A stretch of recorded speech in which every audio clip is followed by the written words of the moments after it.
Hello and welcome to SMPD. I'm Sarah.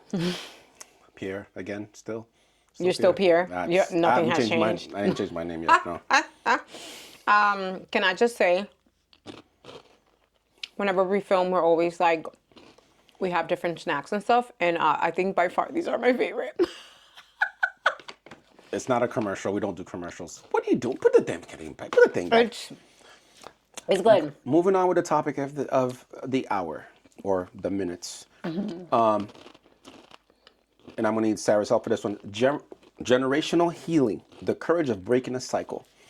So here's my reflection, right? And we both, hopefully, if you can share any story about yourself, any traumas or patterns that you notice within your family, whether close or far, that you repeat yourself.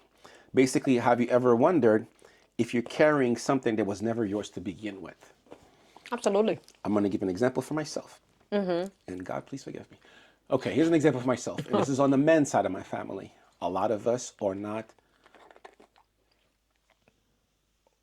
we're good fathers, but a lot of us weren't good husbands. Okay.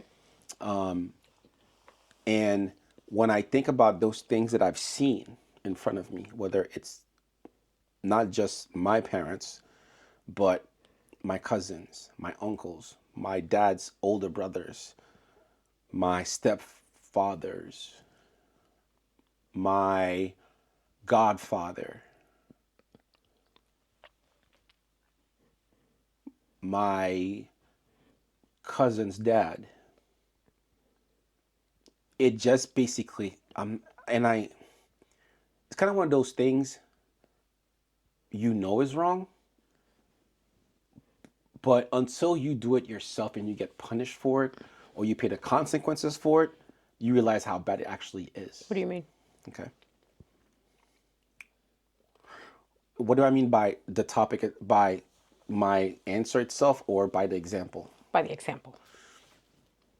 Okay. If you're somebody who's around people who are always, I don't know. Okay, let me steal my example. Say, for example, I grew up and I see, oh, this person cheated on their wife, nothing happened. This one cheated on their wife, nothing happened. Yeah, they might have been fighting, but they're still together, or oh, this happened. That, but Yeah. as your head, as you're growing up, as a child, even as a teen, okay, that's their problem to deal with. You're not understanding that seeing those things over and over in your head, it normalizes it. Kind of like, here's a perfect example. Kind of like an example I take with my spouse. She's in the nursing field. She's seen a lot of people pass away. Death doesn't scare her anymore. Me, I'm terrified of death. I mean, I'm not terrified. If anything happens, it's my time, but it affects me in a big way. Nothing for her at all. The same thing it's about police officers being involved in certain things, right? So I guess, They get desensitized. yes. So I guess I got desensitized at an early stage. And until I had my mishaps, learned from my mistakes, that's when I understood, You've been unfaithful before? yes, you know this already. Oh, they don't know. Yeah, I have. I have. And so in a sense, that's what I'm saying, like trying to break that cycle that you've seen that you probably didn't know was bad, but not even exposing them to that cycle if you know it's bad or if you learn about the consequence. Let's think about drinking and smoking, right? My father never smoked, but he used to drink. I picked up smoking. Thank God I don't smoke anymore. But to me, drinking was normal. Cigarettes? I didn't know Cigarettes. that.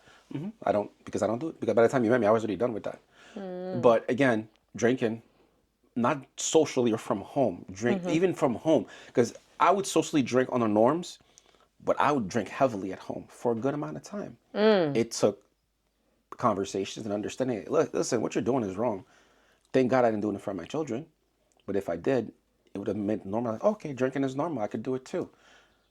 And sometimes, even as an adult now, because my children are almost at that 18, 20 years old age, you want to have that conversation with them where it's like, listen, that's why we talked about before when you said, I was wrong, and telling them, listen, I'm doing this because I messed up on this.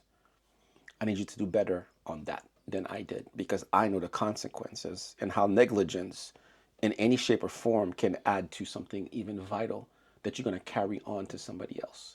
So that's why I think it's important. So, your turn.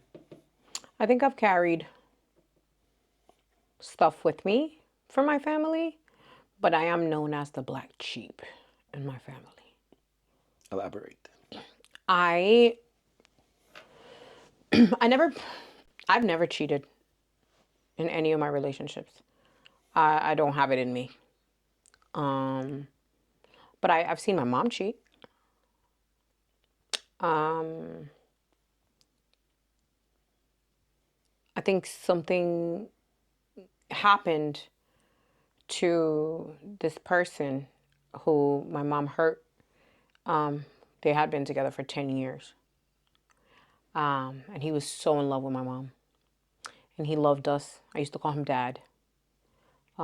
Cared about us so much, so much, so much. And this guy would work and he would come home and he would put money in my mom's hand, the whole thing in my mom's hand. No questions asked. And he came with us here to the US. And my mom, grew out of love with him, which happened. Like, I don't judge my mom for it. But I saw the hurt when he found out, like, that she didn't love him anymore. And that was hard for me. So let me ask you a question. Was it hard? Do you think it was hard for him because she was unfaithful, or was it harder for him because she didn't tell him, or she fell out of love? I think it's because he fell out of love. She fell out of love with him. I think that hurt him more. Really? I don't even think the cheating mattered. To him. I think he was that in love with my mom. He was that in love with her. I think we look at our parents as like sometimes that they do no wrong, but like they're imperfect humans. We're not perfect. I didn't really start seeing like the imperfections of my mother until I got into my 30s. That's when I started like picking up on things and she's not perfect, but she's my mother. Right. But outside of her, my family as a whole is very toxic. Very, they backstab each other. And I don't want to say backstab each other because I think that sounds like we're like sleeping with each other's husbands or something because that's not what it is. But like, I mean, in the sense like we trash talk about each other behind our back and then smile in our face. I don't do that.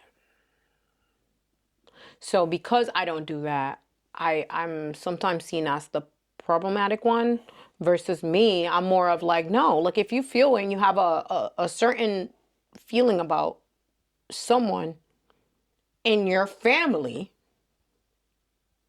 have a conversation with them. I'm never one to, oh God, I'm never one to sit there in your face and smile at you if there's something that I don't like you for, or like I am going to have a conversation with you. I think a difficult conversation needs to take place. Okay, so it needs to take place. I don't take that with me. My son, I don't teach my son that. I've literally, honestly can say, have kept my son from my own family to ensure that he's not exposed to certain levels of toxicity. I don't think that's healthy, and I think you owe that to your children. You owe that to your children to basically see how it affected you and teach them different. You know what I mean? Like, yes, they're your family, you know what I mean? But regrettably, that's just not what it is, you know? I had one of my cousins show my son images of something where my son was young. I don't think anyone should ever speak about religion, anything that has to do with sex, anything that has to do with anything that's graphic with your children, except for their parent. That's it. Mm-hmm. I don't care if you're my family member. I don't care who you are. That's our responsibility. Yeah. That is my boundary. You do not show or tell anything that's so core, such like, things of that sort, like religions, that anything. that is nobody's place. So I'm vocal about it, Pierre. I'm vocal. Like if I'm quick, I'll do a group shot, add everybody in there. I have no problem telling everybody the truth. I just don't care. At the end of the truth, the truth is the truth. To me, if something is the truth, I'm not afraid of it.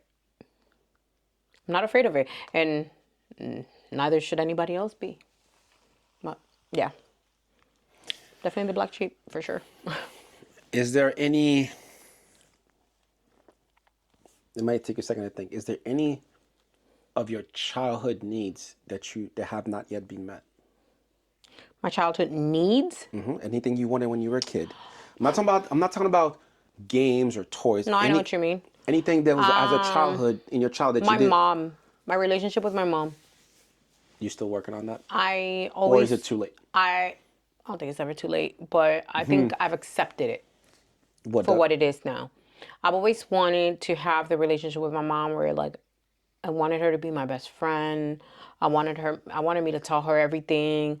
I wanted me to like go and like do dinner and go get our nails done and do things together like that and actually enjoy each other versus having my mom like at dinner either be on her phone or not be able to make eye contact and stuff like that. Things of that nature. I can't tell you a father because to be honest with you wholeheartedly, I'm okay. Like, I'm okay. I mean, I have a relationship with my dad now, but it's not something that would affect me if I didn't. Now, before, It would have affected you now. it would have affected me. That one I understand. Because Now, I'm at a different place now. that last one you just said, I understand because one of my parents specifically. It's not that I've fallen out of contact with that parent. It's just that I'm not going to specify which one because they'll know. I mean, they'll know once I say the details. Just that parent has done so many things wrongfully to me. Because even as an adult, as a child, I know I didn't understand why would you cause me this pain. But I still believe in my head as a child or as a younger, even in my early 20s, that maybe there's something they're trying to do that I don't understand. Because as I became a parent, I knew that I would do the best I can in any way possible for my children. But their belief, related in religion, right, we talked about, their belief caused me so much pain and could have even cost me my life at some point. You know what I mean? So that's a serious boundary that wasn't taught the right way, but also wasn't explained the right way. Kind of like it was imposed into me. So now you impose this into me. Okay, no problem. I'm your child. I'm going to listen to what you tell me to do. But then come real life, as I'm becoming an adult, you're doing the opposite. You're throwing things at me that you shouldn't be doing. You should be the one protecting me, even as an adult. Because even as an adult now, even when you're in your older age and Caden's married with kids, you're still going to protect Caden. My mom does it to us now. And that's one of the parents that does not do that for me. And then I think that kind of stuck with me when it came to breaking cycles. Because when I thought about it, it's because her mother did something similar. Then your sister did something different, similar. Then your brother did something similar. Then your aunt did something similar. So it's like, okay, so you had all these people do all these things that were wrong to you. You didn't think that would be wrong for you to do it to me too? So that's Do you think part. that everyone has the same mental capacity or even ability to be able to break a cycle? Unfortunately, no. I understand that because simple is addicts, right? Some people can get addicted and get over. Some people can never, once they get an addiction, they can never get it. Though their will is not as strong as the other. I understand that. But maybe this the part I don't understand is certain things you don't have to be smart to know. Certain things are inside you. You think that it's common sense? Not even common sense. Parenting should be an instinct to me. That's not everybody has it. I know Pierre. that. And that's the part that kind of doesn't mean. And I know what you're saying is true. But again, that's me in my head. It should not be that way. Because I understand you didn't plan on becoming a parent. That happens. But then once you are. You were an accident? I was an accident. I understand that you weren't planned. But then once it happened, okay, it's there. Now what? That's the part. You had the same thing. You didn't plan, but it happened. Okay. What? Who didn't plan what? You planned Caden? I planned my son. Oh shit, never mind. My bad. But Like, what? anyway, okay, so you planned. I thought it wasn't planned. Okay, No, so my son was so planned. he was planned, and then you had an idea how it could have been, it would have been, but it didn't. But even though you had curbs on the road, you adjusted because you knew what you wanted. Yeah. Even though whether that child wasn't planned or I wasn't planned, whatever case it wasn't planned, they're here. Now what? You're just gonna throw your hands up in the air, and say, "Well, I don't know what I'm gonna do." I don't, but I think when you're talking about instinct, it's something that's in somebody. There are so many people that have children, mothers and fathers, who are just not capable of having, and a lot of it could be because of their childhood hurt and trauma, right? That is the reason why, and I went to therapy, right, to deal with accepting who my mom is now, right? My mom's been through a lot of things, which kind of contributed to the way she parented, right? Like, my mom put me in Taekwondo classes. However, my mom never went with me to my Taekwondo classes or to even any of my tournaments or any of my award ceremonies. She was never there. That was important in me.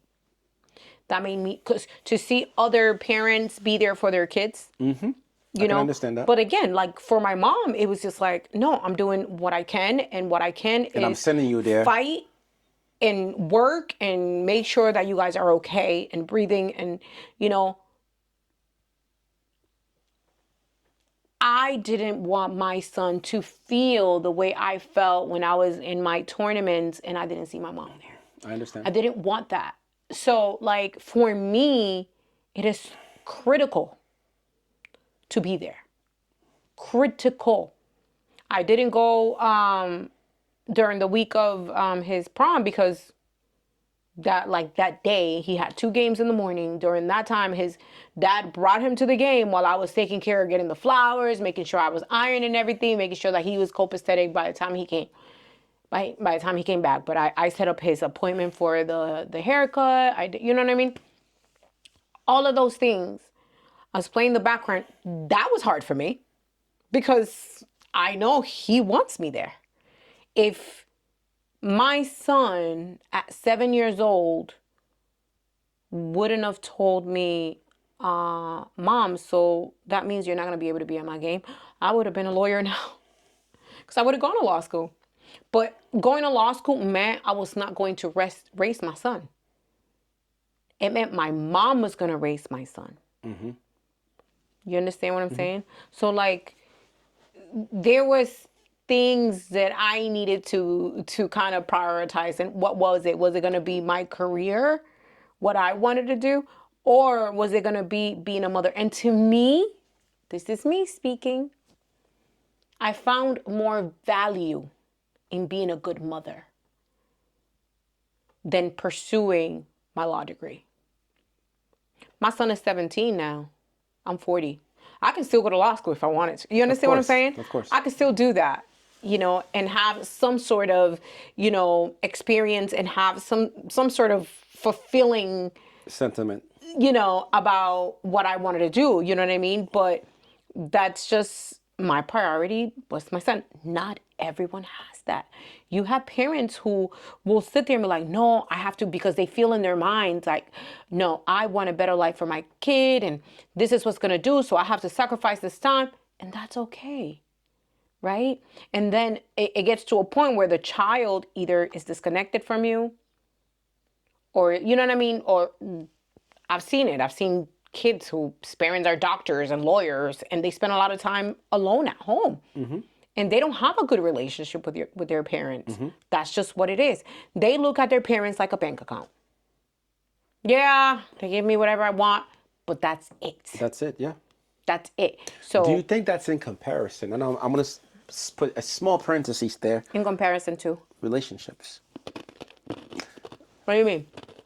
Once two people get together, right? I meet you, we're in love, we're in a relationship, we go out, we spend time together. Now we get married, we have kids. it's all about the kids. Forget about the relationship. Do you think that's in comparison, in the same logic that if you have a relationship with somebody or in some form or fashion, it's not just do this and that's that. You have to do the extra. You have to do the. I don't. I'm sorry, and I only have one, so You only have one. I only have one child. I understand. But what I'm saying is, like, I don't know how it is for someone who has multiple children. Mm-hmm. So I can't compare it. But I did have, I did experience time with my with my two daughters. Two daughters, yeah. My two stepdaughters, and this was during a time where Carlos was working 16-hour days. I was only seeing Carlos at nighttime, and seeing him didn't necessarily mean that I was actually seeing him.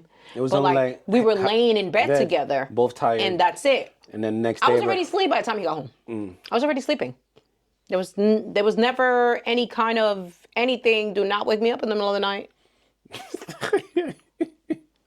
You know what I'm saying? Yeah, I know but what you like said. with that being said, whenever there was a weekend that we had the girls, right? In my mind, I needed to prioritize the girls because they weren't there every weekend. They were there every other weekend. But then you have a man who's been working all week, 16 hours. Now, what energy does he have exactly to help around the house? not even help around the house?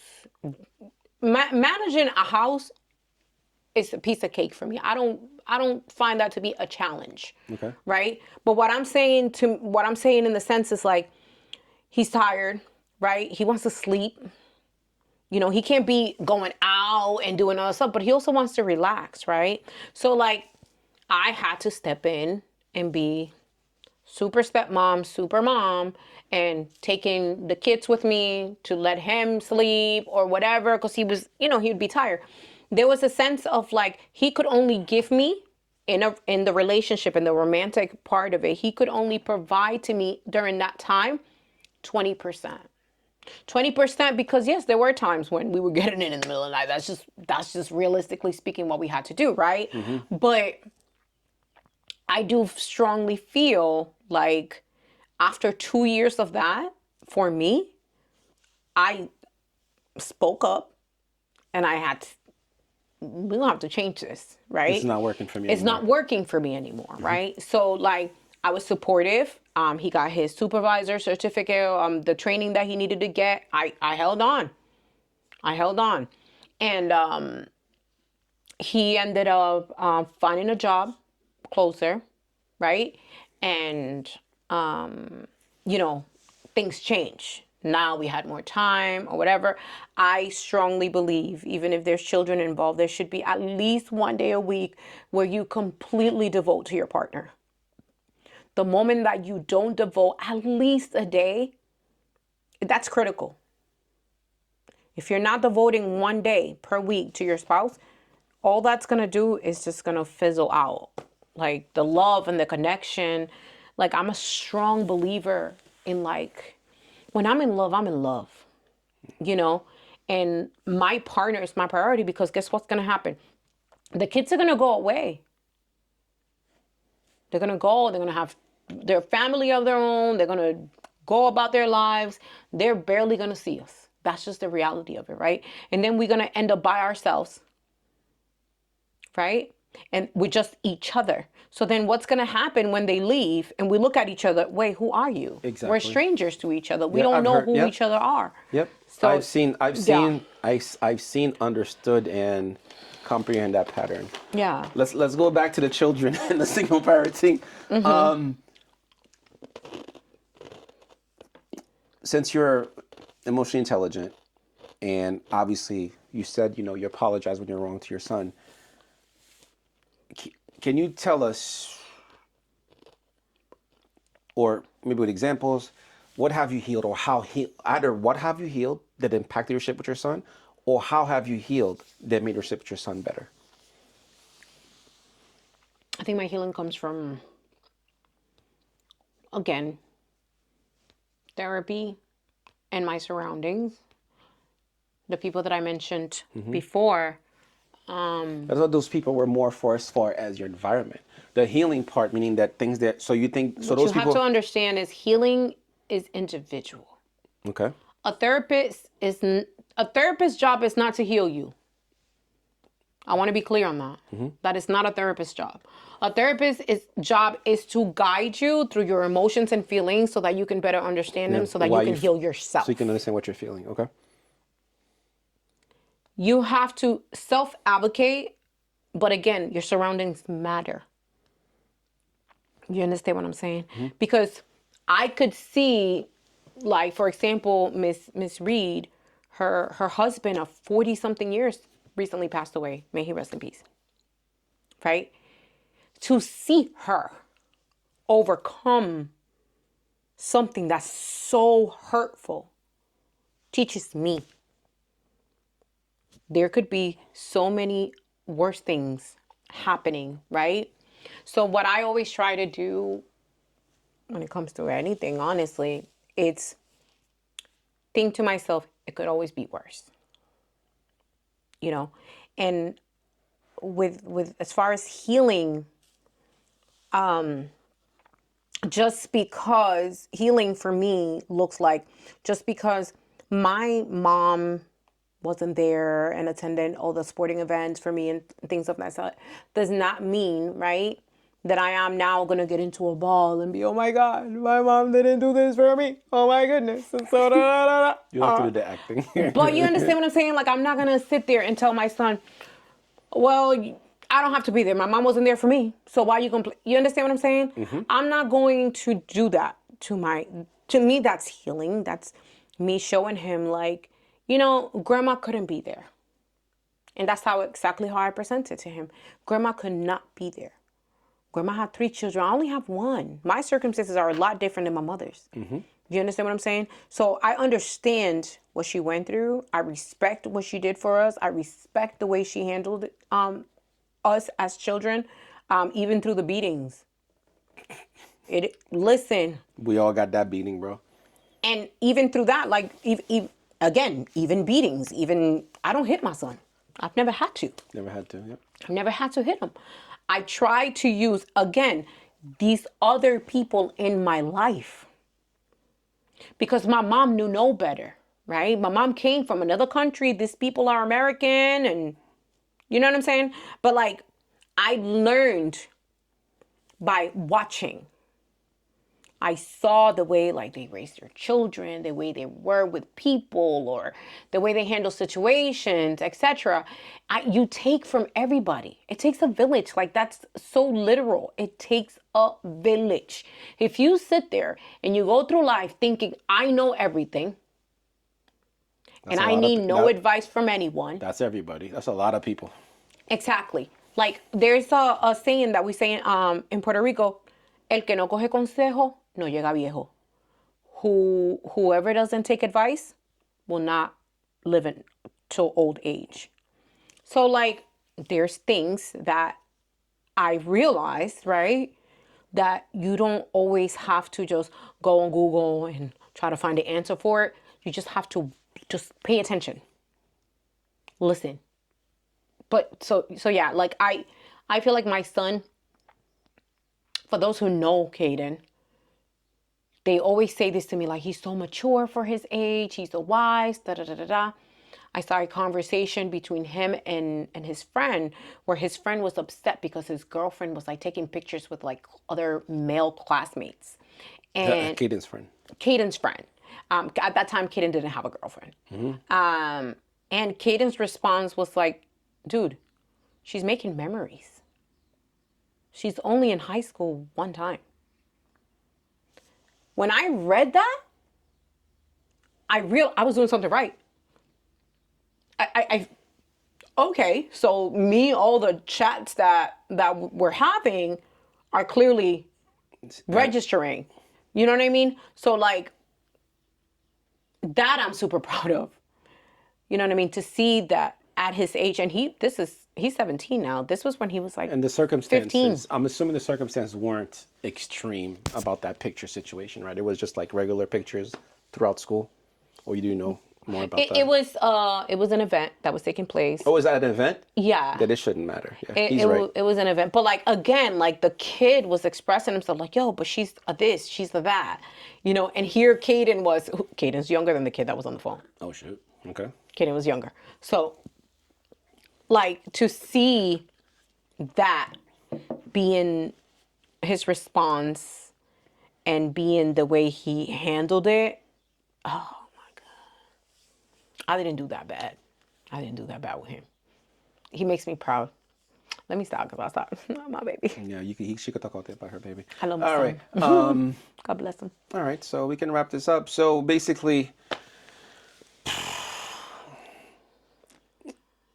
sometimes you sometimes you just need to look at yourself and look at your surroundings and see, what are the things you want to change and work at them. It's not going to change by themselves. You are strong as you want to be, and then whatever you do affects the generation after you. And if you're in a bad situation or a bad pattern, I'm not going to lie. I believe, again, I know I'm wrong because we talked about this I believe when you're doing the right thing or the wrong thing. It's one thing, some things you might not be capable of, but I do believe that innately, most people know right from wrong. Can I ask you a question? Oh boy, please. You're excited? I'm excited. Like, oh my God, a question. Do you feel like, because I think you're in therapy now, right? I still am. I've been for a long time. Yeah. So, like, do you feel like your parents, whichever parent you're referring to, do you feel like they deserve an opportunity to heal themselves? That's up to them if they want to take it. That's not my choice for them. The way I see my parents is like they did what they had. I don't judge them for it. I might have a little pain, but I don't let that cloud my, what's the English word? Your love for them? Not just my love, but my appreciation for what they've done. Because I know what their limitations were at the time. My limitations are not as small as them. I have bigger opportunities and bigger scope. You know, we are the technology age. You don't have to. You could see your kids 24/7. You could check on your kids 24/7. You could track them, talk to them, see where they are, and everything. So my advantage is, I take whatever Different. I know what my privileges are, and I take advantage of those privileges. I don't just let them go to waste. But where we're from, the taboo of, oh, why do you need to talk to somebody? What are you, crazy? You know what I mean? That's true. That's a taboo thing in the previous generation. Oh, why do I need to talk to somebody? I could just talk to my... And men, again, I don't know for everything, but where I come from, men would talk amongst each other. They might have that one or two best friends. This is what happened. They might have this other friend who is intellectually almost the same as them, who might see it in a different way to guide them together in whatever their endeavors are. But my parents have that. Well, one of them have that. The other one does not have that. But again, your choices are your choices. I can't force you to choose elsewhere. Do you think any of your parents suffer from any kind of mental health? Yes, one of them does. Is it the particular parent that you're referring to? Yes, and the hardest part, they don't even know that they're suffering from it.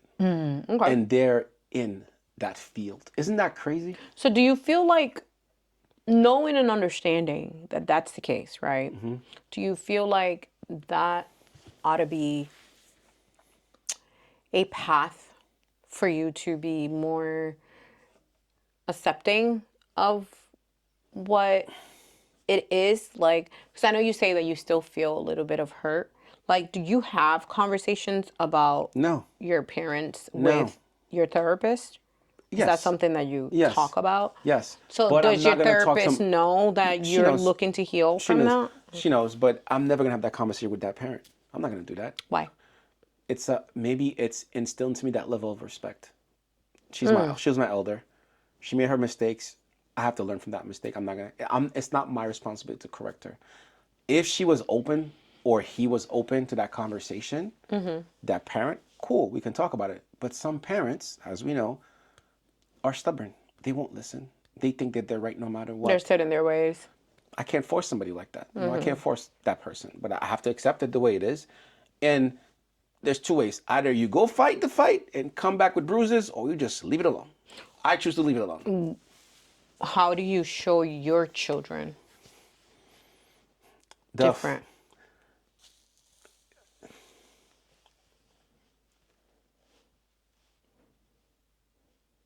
Because now they're looking at you, right? My children, I'm going to tell you, I'm going to tell it in the most Respectful manner. respectful manner. My children, not all of them, but in a sense, my children suffered from that same negligence of that parent.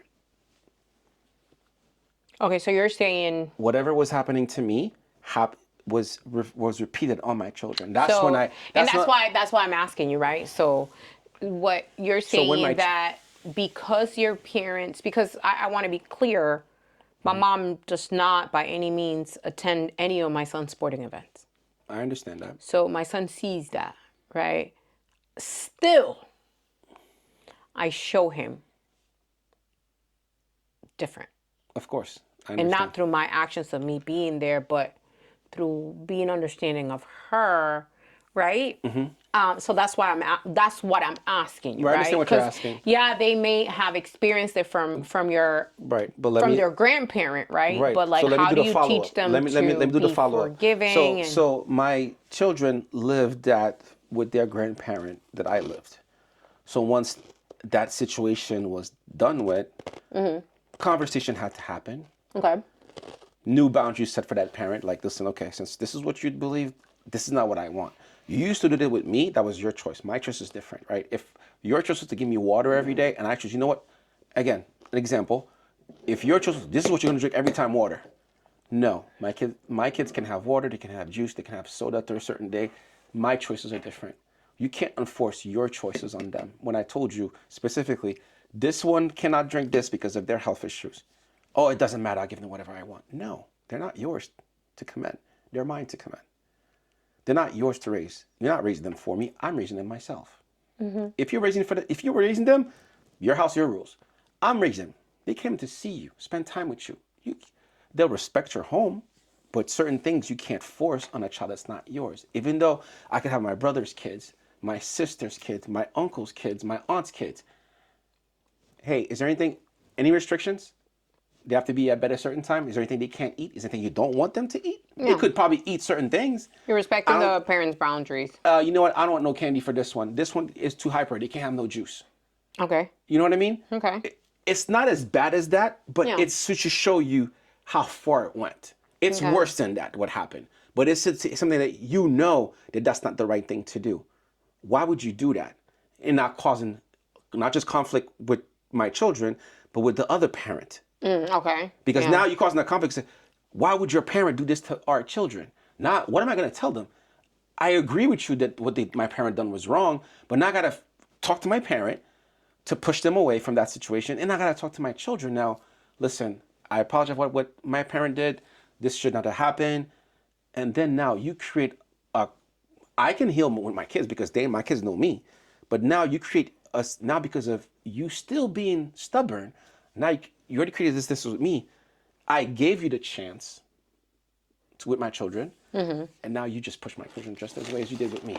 That's not me. That was your choice. I handled the situation. So you don't think it's stubborn of you to say, "That's not me.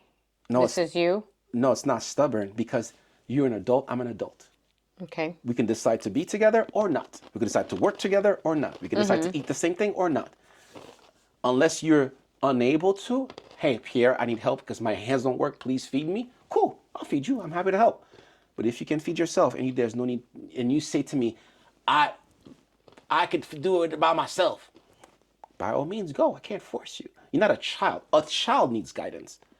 Or a mentally ill person needs guidance, right? Somebody with certain challenges need help, but not a full-grown adult. That's my perspective. Now, like you asked before, yes, there is a mental health issue, but that mental health issue is not so extreme that stops that person from making good decisions. Because you see the decisions they make, and you see the difference. So can I ask you a question? And I'm listening, right? So like, you weren't able to make the right decisions in certain situations because of things that took place in your life. So, but still, you have this expectation of your mother, right? Who God knows what she went through. I don't know your mom's story. I mean, I your didn't say- parents' story. I didn't say mother or father, yeah, but sure. What I'm saying, like, that Your parent, parent, your parent, and I'm saying mother because it's like I still got mother your thing in mother my in your head. head. So like, I don't know their story. I don't know what transpired for that to be a thing, right? But like, where do you say to yourself, like, my mom is flawed, and I'm using the words you're using. My mother's flawed. I have to either express how I feel to her.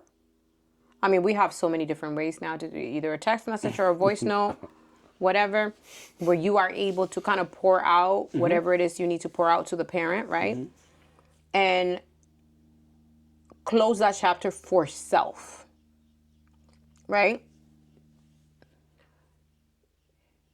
And then bring it to your children in a way of, they're set in their ways. They don't mean any harm.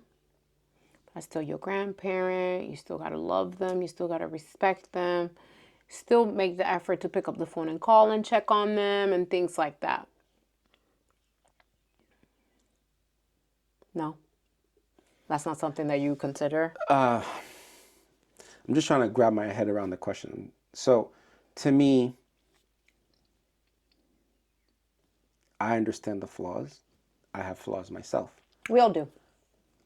But I also understand. It's like, I'm going to take the craziest example. It's like an exam. Certain mistakes you're going to make, but certain mistakes are not allowed. Certain things are not mistakes, they're choices. It's one thing if you didn't know, and I'm going to give you an example. I can understand, let's say, for example, I'm the oldest child. I'm your first experiment. I can understand why everything was not perfect for me. Because I was the first one. Yeah. You didn't know what you were doing. You were probably still young. Figuring out how to take care of a kid the proper way. I'm okay with that. I was a tryout baby. But then you had other kids after. And I can compare. I'm not stupid. Neither are they. Neither are you. Okay. I did this before. I'm going to do this one this way. Come baby number 3. I'm going to do this way. I'm just talking on one side. Whether father or mother, they both have whatever. So you had all these children after, and I see that you made improvements on them. That's great. Good for you. But you forgot about the first one that suffered all these other things. Again, can I just say this? Sure, go ahead. No, because I'm listening to you, right? And I think like you sound a lot like sometimes my sister sounds like that. Her being the oldest, and I think that like I honestly, and I'm the youngest, so like it's hard for me to, I guess, Understand it? kind of understand, right? Because I've never been in either of your shoes. But I think there isn't any kind of healing at the moment at all. For that situation? For your situation. No, there isn't. Yeah. There isn't. And I don't intend for it to be. You don't want to heal from it. Oh, it's not about wanting to heal or not. In order for it to heal, like you said earlier, we both have to be involved. I don't want to go back to that chapter. I didn't say that earlier. No, Becky, you said that open that book, talk about it, and close the chapter. I don't want to talk. I can talk about it with the right people. What I told you about my mom and I have never spoken about. Okay, well, I'm not going to do the same.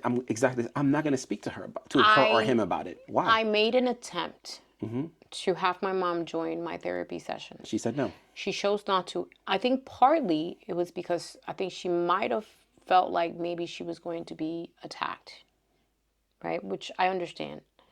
As a mom, it's kind of hard to hear your child tell you, Mom, you did me wrong. You did this, that caused me hurt. That hurts a parent, especially, like, I'm a mom. Like, if I hurt my kid and I know I hurt my kid, that destroys me. So, like, I think it's very possible, right, that that's how your parent feels, right? But what I'm saying to you is I did not have that conversation with my mom, right? But she knew what I desired to speak about. You know what I mean? I have to accept that I cannot change who she is or how she handles information or how she deals handles- with therapy. She doesn't like therapy. She feels like it's too painful, blah, blah, blah. And my mom already suffers from depression. So like, which is a mental health issue, right? So like, I have to understand, right? I'm a big girl. I'm healthy. A lot of my resiliency comes from my mother. And I look at the good. I make the decision to disregard the bad, right? Because I feel like there is more value in the good that she's done for me than there is in the bad. And I also feel like I'm not going to keep carrying that shit with me. For what? I understand what you're saying. I don't want my son to see me, right? Because now I'm putting myself in, I'm flipping the table. Now I'm looking at how would I feel? Because I know I've hurt my son. I'm not a perfect mom. But my son is 17 when he hits his 30s and he starts telling me the truth or whatever he feels, whatever that may be, right? What am I going to do? Run away? Am I going to bring him comfort? Like, what am I going to do? I don't know. Because I can tell you now, oh, yeah, I'm going to have the conversation with my son. God knows. It might be too hurtful. It might be something that I don't want to do. And that's fine. And that's my point. Everything you said kind of matched up with me a little bit in the difference that you said you chose to remember the good. I chose to remember both. There's a lot of good things. Yeah. And there's bad things. Were there more this one or that one? I don't know, but I know which ones hurt more. Well, obviously the good doesn't really hurt, does it? No, but I know which one hurt more. So those things that hurt more, and to see those things, and I here's the thing that's harder for me in my case. I accept the pain that was done to me because it's part of life. But to see that same thing happen to your children, that's the part that kind of got to me. Oh, I see. So your that's- hurt resurfaces once it's being done to your kid. Of course, it's kind of like, as a parent, you know how it is, how you are protective of your children and the things you want for them. Yeah. You understand that their limitations, but you also know their capabilities. So when you see something that was done to you, done to them, that's not right, it angers you. So obviously, am I mad about it? Not anymore, but I know what my limits are when it comes to that person. So, okay, I'm not going to hate you. I'm not going to talk crap about you, but this is your distance and we're not going to get any closer than that. And that's that, because now it keeps everybody safe and happy. So you've created a boundary of distance extreme to boundary of distance avoid. to avoid any more conflict. Gotcha. And does that hurt my parent? I'm sure it does. Is it for the best? It is. It's not about you. It's not about me. It's about them. Okay, so your Trust me, distance I is would really love for your to children, have, not so much for I you. would love to have a continuous relationship with my parents nonstop, but obviously that can't happen. Yeah. It's not about me anymore. It's about them. When they become an adult, if we're alive, cool. If we're not, oh, well, I guess your time has passed. But I'm not going to mess up my shit with my children because you messed up yours with me. Gotcha. You see what I'm saying? Okay. All Get right. it? So again, that is the example of breaking the cycle, right? Breaking the cycle. So you have to do, sometimes you have to figure out what is wrong in your pattern as a single parent, because you can't carry that flag of, I'm a single parent on my back. And no, single parent or not, your responsibilities don't change. Your child needs the best of everything that you can afford or can't afford or can figure out to give them. You know, and I've known parents who were, I don't know, here's a good one, my friend. His father was a janitor at a law firm. 20 or 15 later, he's a lawyer at the same law firm that his dad works at. You know what I mean? He's not embarrassed, and neither are the partners at this job. They know his dad was already working there. Nothing wrong with that. Nothing wrong with that, and nobody judges him for that. And why would they? Yeah. Everybody starts somewhere. Your parent did the right thing, and because you saw where he worked, I want to be like these lawyers. Even though I don't want to be a janitor like my dad was, but hey, my dad's working somewhere. My dad made me see some other things, Exactly. and then he became a lawyer. Yeah. Successful. He's a partner. Good for him. Takes a lot to be a partner. Oh yeah, the stories and the cases I've heard. Actually, I didn't hear no cases. I can't say that. Just comments on them. All right, so let's wrap this up. Thank you guys so much for watching. Please follow us, like us, share on Facebook, on Instagram, on YouTube. Please comment. We love the comments. There's not a lot of comments in there, but sometimes, I'm the boring one, so that's okay. You're the boring one? I think I'm the boring one. I'm not as lively active like you are. I don't know. Am I lively? Oh, you're very lively. Am I? I guess I'm lively. Yes, you're lively because even what was that thing you did earlier? I should have been an actress. No, but thank you guys so much for watching. I appreciate the support. And thank you. I'll see you guys next week. See ya. Bye.